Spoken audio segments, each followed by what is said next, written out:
Shalom sesamaku yang dikasihi Tuhan. Hari ini kita akan membaca dan mendengarkan seri Alkitab Kronologi. Selamat mendengarkan. Tetapi orang Israel melakukan apa yang jahat di mata Tuhan. Sebab itu Tuhan menyerahkan mereka ke dalam tangan orang Midian 7 tahun lamanya. Dan selama itu, orang Midian berkuasa atas orang Israel. Karena takutnya kepada orang Midian itu, maka orang Israel membuat tempat-tempat perlindungan di pegunungan, yakni gua-gua dan kubu-kubu. Setiap kali orang Israel selesai menabur, datanglah orang Midian, orang Amalek, dan orang-orang dari sebelah timur, lalu maju mendatangi mereka. Berkemahlah orang-orang itu di daerah mereka, dan memusnahkan hasil tanah itu sampai ke dekat Gaza, dan tidak meninggalkan bahan makanan apapun di Israel, juga domba, atau lembu, atau keledai pun tidak. Sebab orang-orang itu datang maju dengan ternaknya dan kemahnya, dan datangnya itu berbanyak-banyak seperti belalang. Orang-orangnya dan unta-untanya tidak terhitung banyaknya, sekaliannya datang ke negeri itu untuk memusnahkannya. Sehingga orang Israel menjadi sangat melarat oleh perbuatan orang Midian itu. Lalu berserulah orang Israel kepada Tuhan. Ketika orang Israel berseru kepada Tuhan karena orang Midian itu, maka Tuhan mengutus seorang nabi kepada orang Israel yang berkata kepada mereka, "Beginilah firman Tuhan, Allah Israel. Akulah yang menuntun kamu keluar dari Mesir dan yang membawa kamu keluar dari rumah perbudakan. Aku melepaskan kamu dari tangan orang Mesir dan dari tangan semua orang yang menindas kamu. Bahkan aku menghalau mereka dari depanmu, dan negeri mereka kuberikan kepadamu. Dan aku telah berfirman kepadamu, Akulah Tuhan Allahmu. Maka janganlah kamu menyembah Allah orang Amori, yang negerinya kamu diami ini. Tetapi kamu tidak mendengarkan firmanku itu." Kemudian datanglah malaikat Tuhan dan duduk di bawah pohon tarbantin di Ofrah, kepunyaan Yoas, orang Abiezer itu. Sedang Gideon anaknya mengirik gandum dalam tempat pemerasan anggur, agar tersembunyi bagi orang Midian. Malaikat Tuhan menampakkan diri kepadanya dan berfirman kepadanya demikian, "Tuhan menyertai engkau, ya pahlawan yang gagah berani." Jawab Gideon kepadanya, Tuanku, jika Tuhan menyertai kami, mengapa semuanya ini menimpa kami? Di manakah segala perbuatan-perbuatannya yang ajaib yang diceritakan oleh nenek moyang kami kepada kami? Ketika mereka berkata, "Bukankah Tuhan telah menuntun kita keluar dari Mesir? Tetapi sekarang Tuhan membuang kami dan menyerahkan kami ke dalam cengkeraman orang Midian."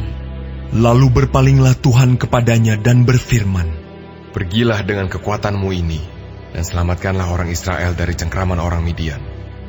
Bukankah aku mengutus engkau?"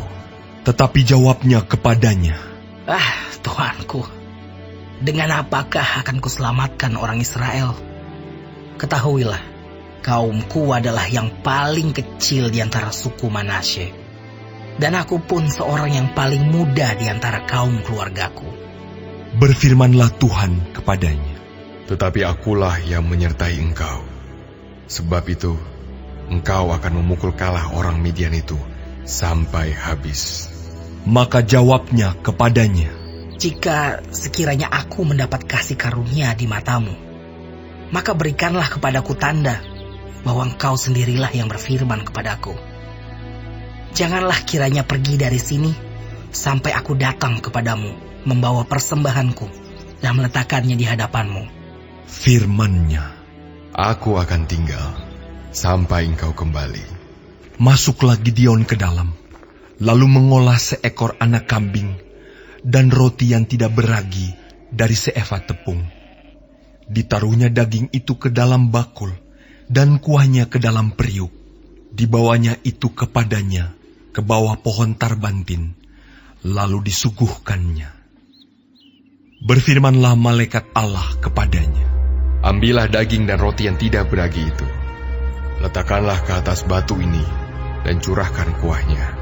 Maka diperbuatnya demikian. Dan malaikat Tuhan mengulurkan tongkat yang ada di tangannya. Dengan ujungnya disinggungnya daging dan roti itu. Maka timbullah api dari batu itu dan memakan habis daging dan roti itu. Kemudian hilanglah malaikat Tuhan dari pandangannya. Maka tahulah Gideon bahwa itulah malaikat Tuhan. Lalu katanya, Celakalah aku, Tuhanku Allah, sebab memang telah kulihat malaikat Tuhan dengan berhadapan muka. Tetapi berfirmanlah Tuhan kepadanya, Selamatlah engkau, jangan takut, engkau tidak akan mati.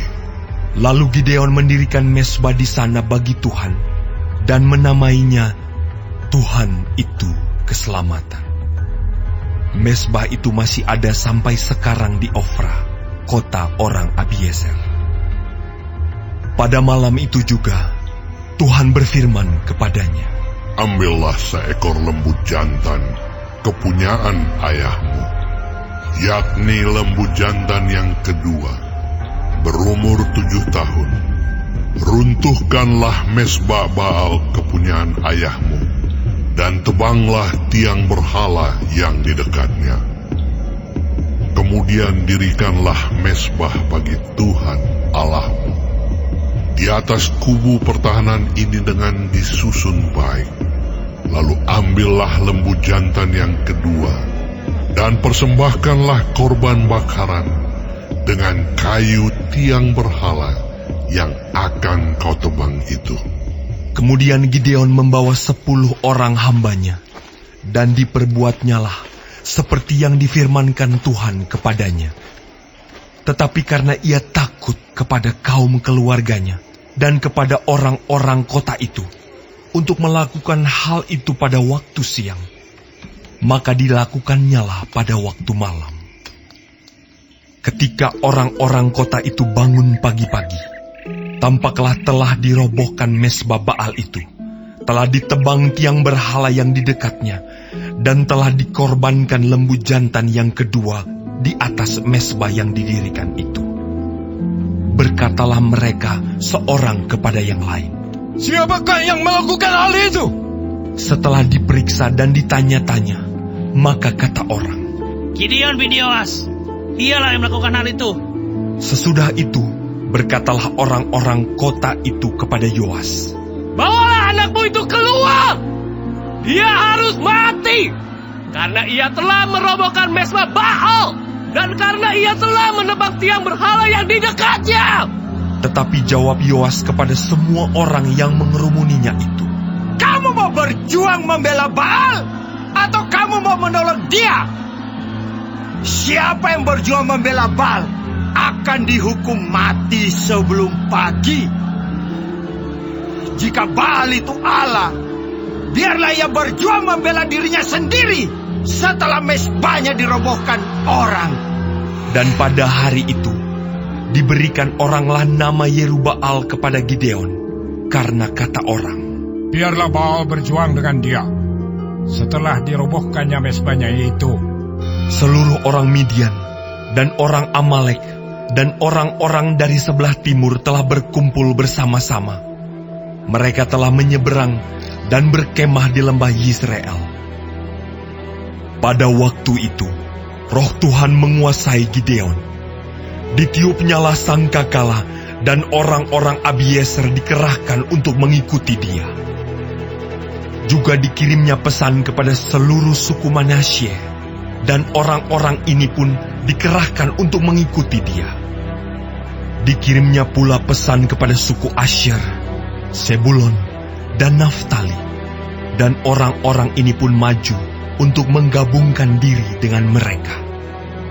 Kemudian berkatalah Gideon kepada Allah, Jika engkau mau menyelamatkan orang Israel dengan perantaraanku, seperti yang kau firmankan itu, maka aku membentangkan guntingan bulu domba di tempat pengirikan, Apabila hanya di atas guntingan bulu itu ada embun, tetapi seluruh tanah di situ tinggal kering, maka tahulah aku bahwa engkau mau menyelamatkan orang Israel dengan perantaraanku, seperti yang kau firmankan.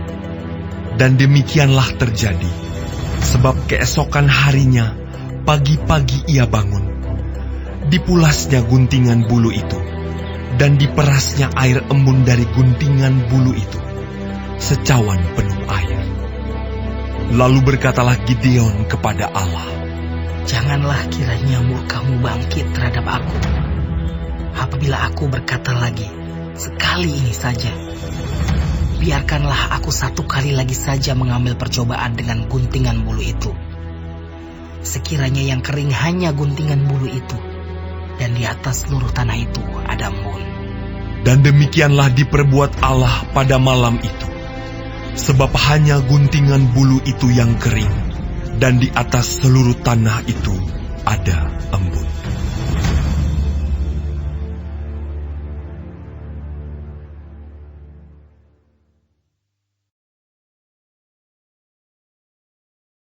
Adapun Yerubbaal, itulah Gideon, bangun pagi-pagi dengan segala rakyat yang bersama-sama dengan dia. Lalu mereka berkemah dekat mata air Harod. Perkemahan orang Midian itu ada di sebelah utaranya, dekat Bukit More, di lembah. Berfirmanlah Tuhan kepada Gideon, Terlalu banyak rakyat yang bersama-sama dengan engkau itu, daripada yang kuhendaki untuk menyerahkan orang Midian ke dalam tangan mereka.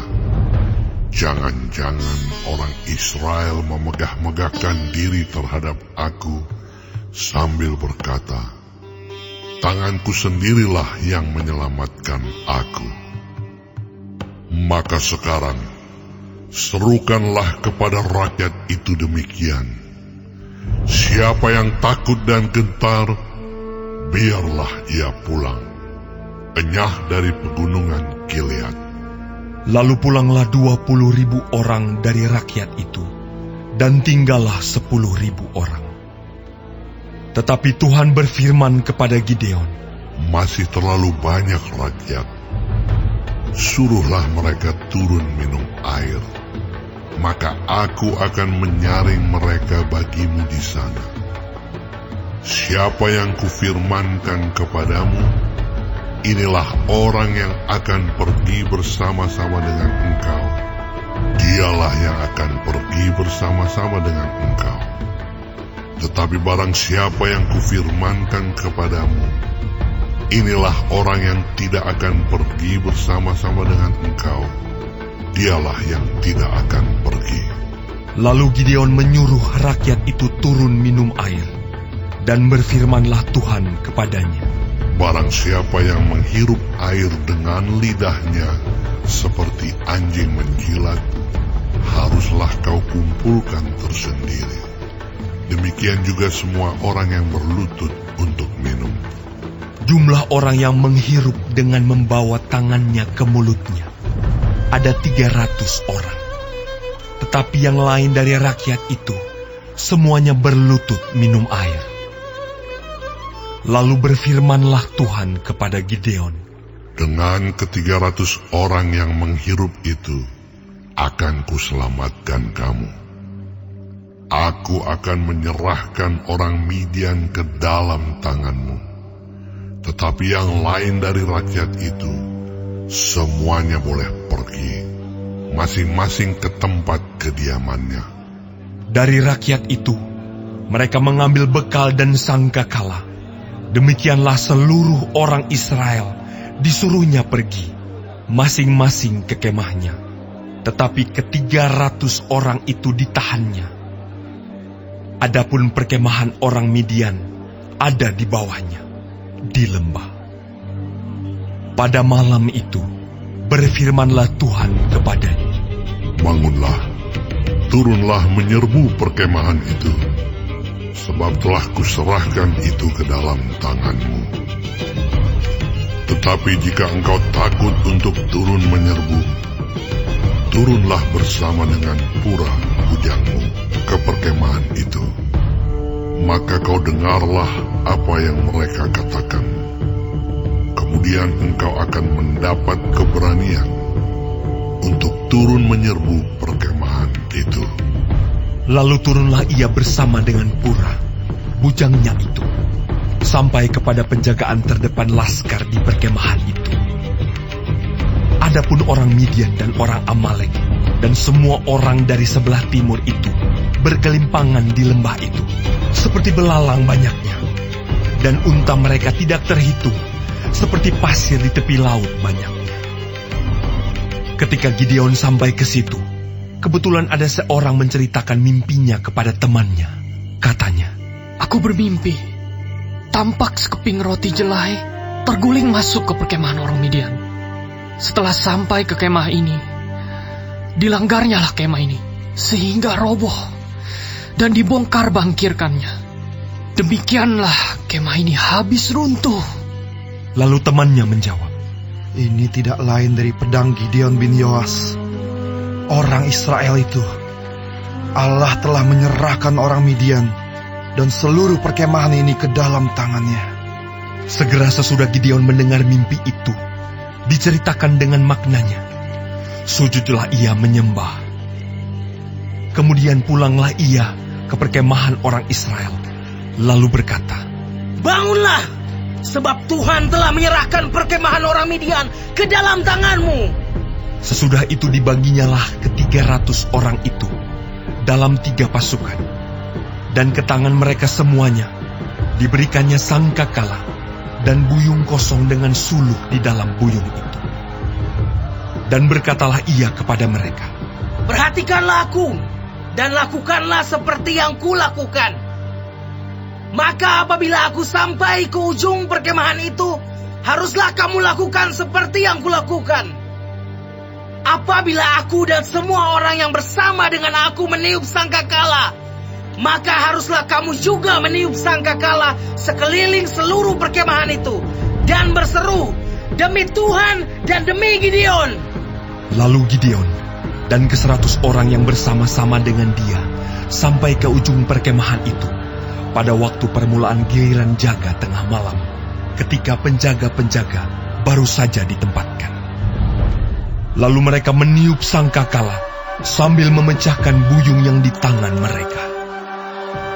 Demikianlah ketiga pasukan itu bersama-sama meniup sangkakala dan memecahkan buyung dengan memegang obor di tangan kirinya dan sangkakala di tangan kanannya untuk ditiup, serta berseru, "Pedang demi Tuhan dan demi Gideon!" Sementara itu, tinggallah mereka berdiri, masing-masing di tempat, sekeliling perkemahan itu. Tetapi seluruh tentara musuh menjadi kacau balau, berteriak-teriak dan melarikan diri.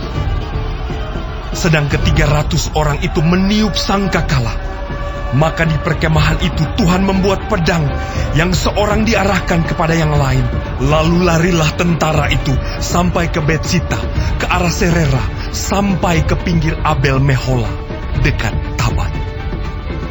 Kemudian dikerahkanlah orang-orang Israel dari suku Naftali, dan dari suku Asyer, dan dari segenap suku Manasye. Lalu mereka mengejar orang Midian itu. Gideon menyuruh juga orang ke seluruh pegunungan Efraim dengan pesan, "Turunlah menghadapi orang Midian, dan dudukilah segala batang air sampai ke Bet-bara, dan juga sungai Yordan." Maka semua orang Efraim dikerahkan, lalu mereka menduduki segala batang air sampai ke Bet-bara, juga sungai Yordan. Mereka berhasil menawan 2 raja Midian, yakni Oreb dan Seeb. Oreb dibunuh di gunung batu Oreb, dan Seeb dibunuh dalam tempat pemerasan anggur Seeb. Mereka mengejar orang Midian itu. Lalu mereka membawa kepala Oreb dan kepala Seeb kepada Gideon di seberang sungai Yordan.